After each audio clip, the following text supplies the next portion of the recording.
Hi అండి, నేను మీ కోనసీమ అమ్మాయిని. Welcome to one more mini vlog. ఈరోజు మా ఇంటి దగ్గరలో ఉన్న శివాలయానికి వెళ్ళానండి. ఈ శివాలయం ఎంతో ప్రసిద్ధి చెందిన శ్రీ అయినవెల్లి విఘ్నేశ్వర స్వామి దేవస్థానం నుండి 1 కిలోమీటర్ దూరంలో ఉన్న ముక్తీశ్వరంలో ఉన్నటువంటి శ్రీ ముక్తికాంత శనముక్తేశ్వర స్వామి ఆలయానికి అయితే వెళ్ళానండి.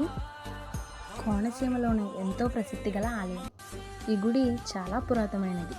ఈ ఆలయానికి క్షేత్రపాలకుడు శ్రీ కాలభైరవ స్వామి.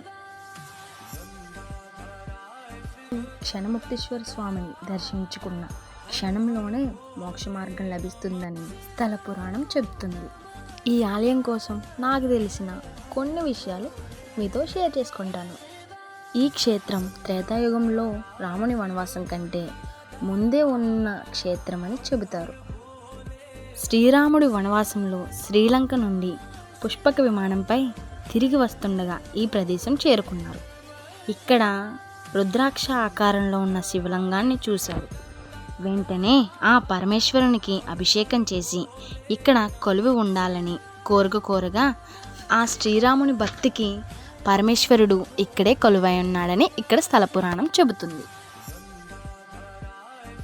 క్షణకాలంలోనే వరాన్ని ప్రసాదించడం వల్ల ఇక్కడ స్వామివారిని క్షణముక్తేశ్వర స్వామి అని పిలుస్తారు.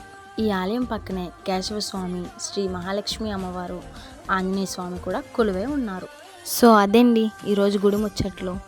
మళ్ళీ నెక్స్ట్ మినీ వ్లాగ్తో మళ్ళీ కలుద్దాం. Until then bye. Thanks for watching. ఓం నమః శివాయ.